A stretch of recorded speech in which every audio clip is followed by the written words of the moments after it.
في ناس عايشة حياتها بشخصية مستعارة ومش واخدين بالهم إن شخصيتهم الحقيقية اتسرقت.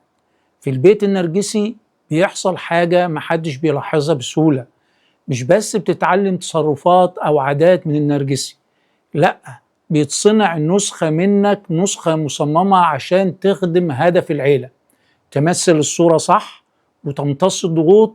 وده مش انت، دي نسخة منك شكلوها من توقعات الآخرين، من مواقفهم ومن احتياجاتهم. النسخة دي مش بتلبي رغباتك، وفي المعادلة دي الذات الحقيقية بتتشوه أو بتختفي تدريجيا.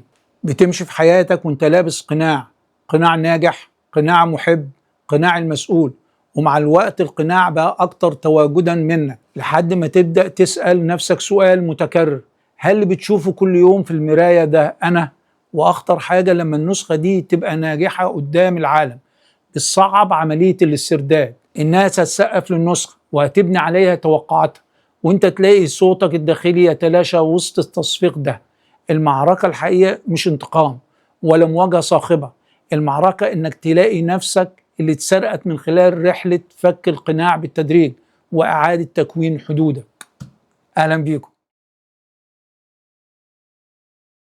العيلة النرجسية مش شبه أي عيلة تانية، من بره هتشوفها طبيعية جدا، خروجات، مناسبات، ضحك، صور، لكن بداخلها في مسرحية. مسرحية كل واحد فيها واخد دور مش باختياره، في اللي بيتحمل الغلط كله، في اللي بيتقدم كأنه المثال اللي عمره ما بيغلط، وفي اللي بيتحول لمريض نفسي. والأدوار دي مش بتنتهي في الطفولة، لكن للأسف بتمثل الشخصية اللي العيلة النرجسية برمجتك عليها، اللي هي أصلا مش حقيقتك. أول برمجة وأخطر برمجة: أنت مش كفاية. عمرك سألت نفسك ليه مهما قدمت عمرك ما حسيت إنك متشاف؟ أو ليه حاسس إنك طول الوقت مقصر؟ دايما في صوت بداخلك بيقولك إنك مش كفاية. الحقيقة إن الإحساس ده مش من فراغ، ده جاي من طريقة التربية النرجسية اللي اتزرعت بداخلك من أول يوم. أنت ما كنتش طفل بيتشاف على إنه إنسان له رغباته وميوله، لأ، انت كنت مشروع لازم يتكون عشان يخدم صورة العيلة. وده اللي بيخلي عندك دلوقتي صراع داخلي، انت مش قادر تحدد انت مين فعلا، لان ذاتك اتبنت حوالين رغباتهم مش حوالين نفسك. وده مش بيحصل من لحظة ولا موقف، ده نظام نرجسي كامل. كل مرة كنت تعترض ينسحب منك الحب، كل مرة تعبر عن ضيقك يتقالك انك درامي او حساس زيادة، وكل مرة تحتاج وقت لنفسك يتقالك انك اناني.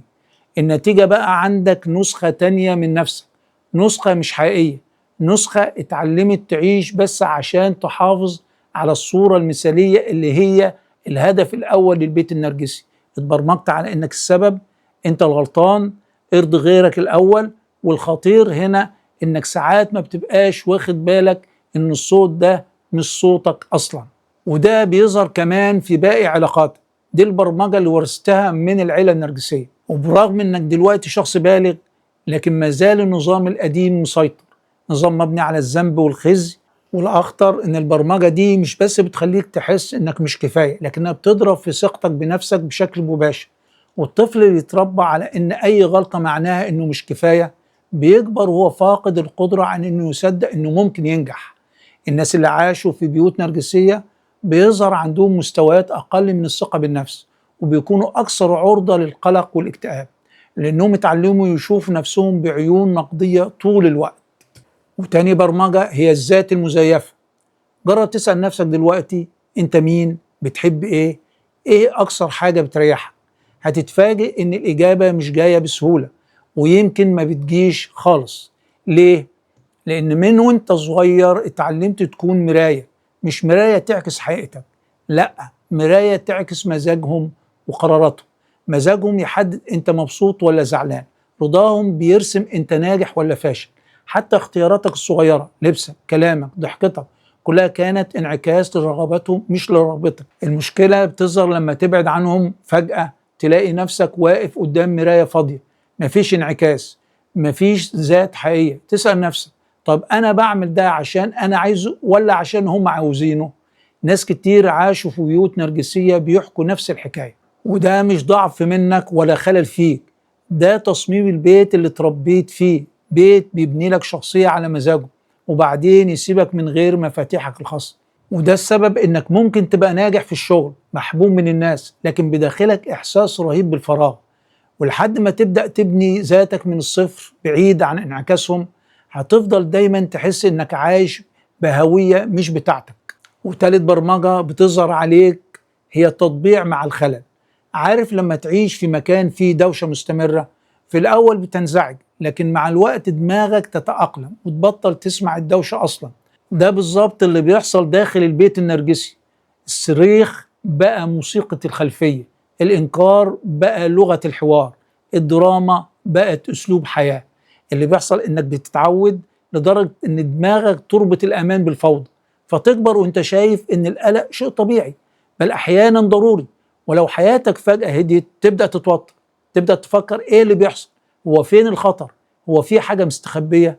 النتيجة إنك بقيت تقلق لو أمورك ماشية كويس، لدرجة إن أي علاقة هادية أو صحية تحسها مملة، تحس إن الهدوء يساوي خطر جاي. والخطير إنك من غير ما تحس ممكن تخلق فوضى بنفسك بمجرد إن دماغك اتبرمج عليها. ودي أخطر برمجة ممكن تحصل، إن الخلل يتحول عندك للعادي والهدوء يتحول عندك لتهديد، فتهدم كل فرصك لعلاقات صحية بدون وعي. ورابع برمجة إنك بقيت دايما مسؤول عن مشاعرهم. لو حد زعلان يبقى ذنبك، لو حد متوتر يبقى لازم تهديه، لو متخانقين يبقى دورك إنك تصلح. كطفل ما عندوش رفاهية إنه يفهم مشاعره. في البيئة النرجسية اتحولت إلى شخص حاسس بالمسؤولية والذنب تجاه مشاعر الجميع. لو هم مبسوطين أنت في أمان، لو هم غضبانين لازم تتحرك، تصلح، تعتذر حتى لو ما عملتش حاجة.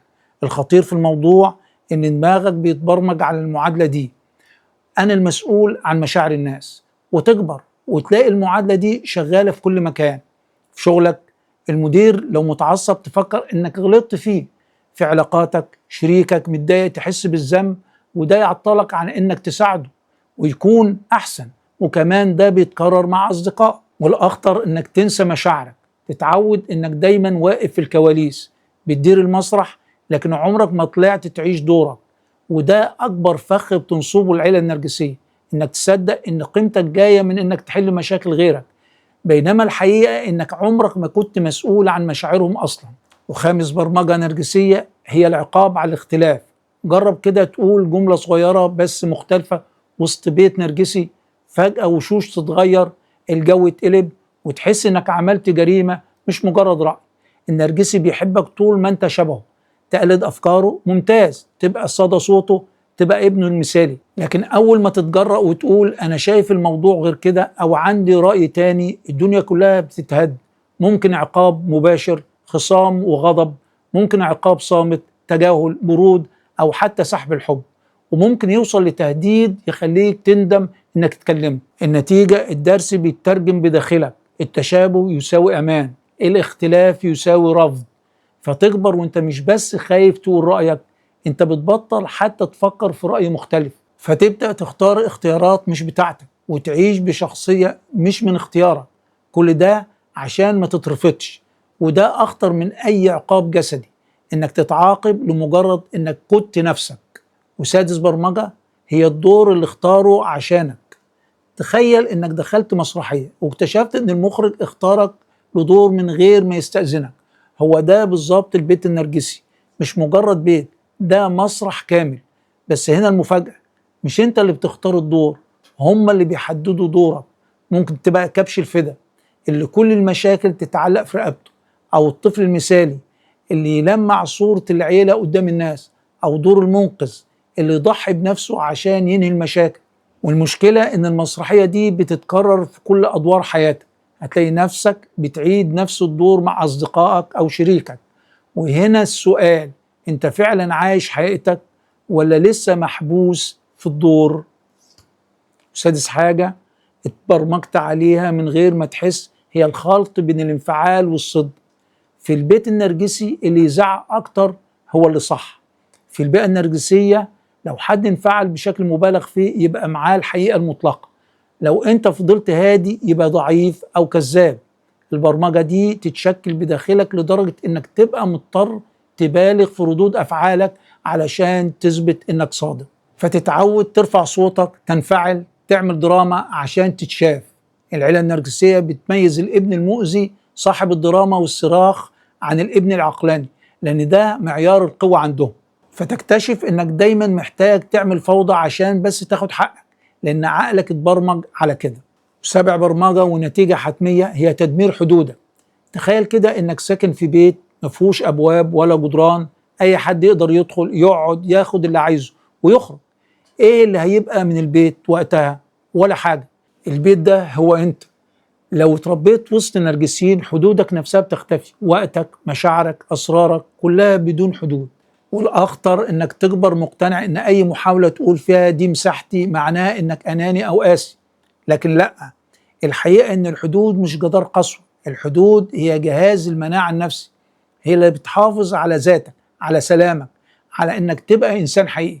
ومن غيرها تفضل حياتك ملعب مفتوح لأي حد يقرر يدخل ويعيد نفس الفيلم اللي اتكرر في بيتك. ساعتها السؤال الكبير اللي لازم تسأله لنفسك: هل تقدر تحدد النهاردة فين بتنتهي مشاعرك وحدودك أنت، وفين بتبدأ مشاعر الناس اللي حواليك؟ ملايين حوالين العالم عاشوا في بيت نرجسي، نفس الذنب، نفس الخزي، نفس الأدوار اللي اتوزعت من غير ما يستأذنوك. التحرر بيبدأ بلحظة إدراكك ووعيك إن الخوف اللي اتبرمجت عليه مش أنت، وإن الحدود مش قسوة، الحدود هي اللي بتحميك. ومن هنا تبدأ تبني نفسك الحقيقية. شاركونا التعليقات.